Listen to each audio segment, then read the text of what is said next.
नमस्कार मंडळी, आज जी मी रेसिपी बनवली ती म्हणजे चीज व्हेजिटेबल सँडविच रेसिपी। चला तर मग सुरुवात करूया आपल्या रेसिपीला। आता या ठिकाणी मी बारीक कापलेला कांदा, बारीक कापलेली शिमला मिरची, बारीक कापलेला टोमॅटो आणि बारीक कापलेली काकडी आणि कोथिंबीर घेतली।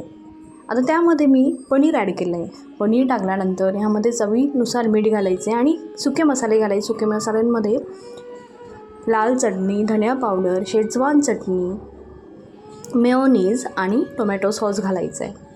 टोमॅटो सॉस घातल्यानंतर आपल्याला ही सगळी जिन्नस आहे ते एकत्र करून घ्यायचं आहे आणि एकत्र केल्यानंतर आपल्याला एक ब्रेडची स्लाईस घेतल्यानंतर त्या ब्रेडच्या स्लाईसवर हे सगळं पसरवून घ्यायचं आहे। त्यानंतर चीज ठेवायचं आहे। चीजनंतर त्यावर परत आपल्याला हे सगळं जिन्नस पसरवून घ्यायचे आणि त्यानंतर परत ब्रेड लावून घेऊ आणि सँडविच आता आपण ग्रिल करून घेऊया। खाली बटर लावलं आहे, ग्रिल करायचं आहे मस्त लाल होईस तोपर्यंत।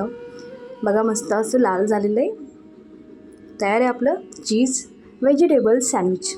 आता आपण मध्ये कट करून घेऊया। मध्ये क्रीमी असा टेक्स्चर आलेले मस्त झालेले। तुम्हाला कशी वाटली माझी रेसिपी? आवडल्यास नक्की लाईक करा, सबस्क्राईब करा, फॉलो करा, कमेंटमध्ये नक्की सांगा रेसिपी कशी झाली।